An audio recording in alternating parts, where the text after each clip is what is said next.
Protein நம்ம உடம்புல சேராது, ஈரநிலையே வெளியேறிடும். இந்த புரோட்டீன் தான் நம்ம மசிலுக்கு தேவையான சக்தியை கொடுக்குது. சப்போஸ் புரோட்டீன் வந்து வெளியேறதுனால அவங்க உடம்புல வந்து சத்து தங்காது. அதனால சுகர் வந்தவங்க எப்பயுமே ரொம்ப இழைச்சி காணப்படுவாங்க. அதே மாதிரி ஒரு சில உணவுப் பொருட்கள் நம்ம எடுத்துக்கிட்டோமா கால்சியம் வந்து நம்ம உடம்புல சேராது, யூரினிலே வெளியேற்றும். சோடா மற்றும் காபி இதை நம்ம மேக்சிமம் அவாய்ட் பண்ணோமா நம்ம உடம்புல கால்சியம் லெவல் குறையாது. சோடா அப்படிங்கிற கார்பனேட்டட் வாட்டர்ல பாஸ்பரஸ் கண்டென்ட் ரொம்ப அதிகமா இருக்கு. இதை குடிச்சா அசிடிட்டி அதிகம் வர மாதிரி பிளட்லயும் அசிடிட்டி அதிகமாகும். இந்த அசிடிட்டி கால்சியத்தை ஈரின் வழியா ஈஸியா வெளியேற்றும். நம்ம மூளை வந்து ஒரு கர்ணன் மாதிரிங்க.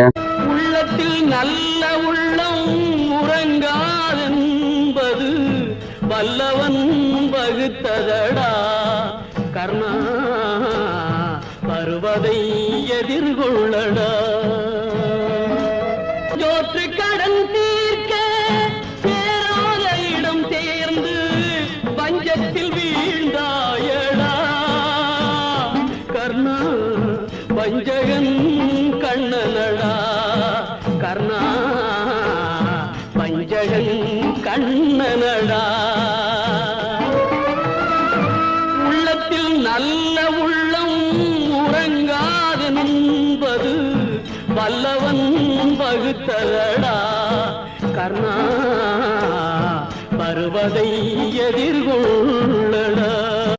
எல்லா உடல் உறுப்புகளும் டெய்லியும் நல்லபடியா இயங்கணும்.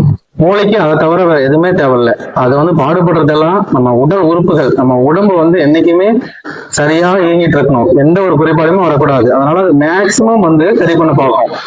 அதனால நம்ம உடல் உறுப்புகளுக்கு தேவையான சத்தை நாம தான் கொடுக்கணும். அதே மாதிரி நம்ம பிரெயினும் தான்.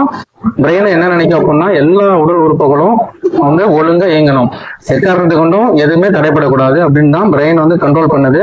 எந்த உறுப்புக்கு எந்த சத்து தேவையோ அது வந்து கரெக்டா கொடுத்துட்டு இருக்கு. இது மாதிரி கால்சியம் வந்து ஈரல் வழியா போனா பிரெயின் அப்ப திங்க் பண்ணும், போனை பார்த்து கேட்கும், ஓ அப்படியா கால்சியம் அதிகமா இருக்கா, அதை எடுத்து நான் பிளட் கொடுத்துட்றேன், ஈக்குவலா 2 பேரும் ஈக்குவலா ஆகி போயிருவீங்க அப்படின்னு சொல்லி அதை திங்க் பண்ணும். பிரெயினை பொறுத்தவரையும் எல்லா உடல் உறுப்புகளும் கரெக்டா செயல்படணும். அதுக்குண்டான முழு மூச்சில் தான் பிரெயின் வந்து பாடுபட்டு இருக்கு. ஒவ்வொரு செகண்டும் எல்லா உறுப்பும் நல்லபடியா இயங்கணும். அதுக்கு தேவையானது சரிசமமா சத்து எல்லாமே பிரிச்சு கொடுக்கும் பிரெயின். நம்ம தலைவர் பிரெயின் வந்து போனு பிடிங்கி கால்சியத்தை பிளட் கொடுத்துருவாரு. அப்போ ஆட்டோமேட்டிக்கா போனுக்கு கால்சியம் சத்து பத்தாது. ஒரு நாள் 2 நாள்லாம் பரவாயில்ல, ரிப்பீட்டடா இப்படியே நடந்துட்டு இருந்தா போன் ரொம்ப வீக் ஆயிடும்.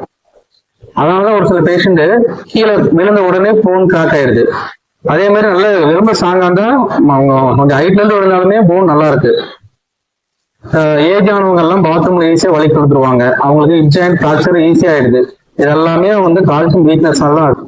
அதே மாதிரி காஃபி தான், ஒரு நாளைக்கு ஒரு வாட்டி குடிக்கலாம், எப்பயாவது 2 நாள் குடிக்கலாம். பட் ஆனா ஃப்ரீக்வெண்டா குடிச்சிட்டு இருந்தாங்க அப்படின்னா காஃபில இருக்கிற கஃபீன் அப்படிங்கறது வந்து கால்சியத்தை ஈரன் வழியா ஈஸியா வெளியேற்றும். இந்த 2 உணவுப் பொருட்களுமே குறைவா எடுத்துக்கிட்டா கால்சியம் வந்து போனை விட்டு போகாது.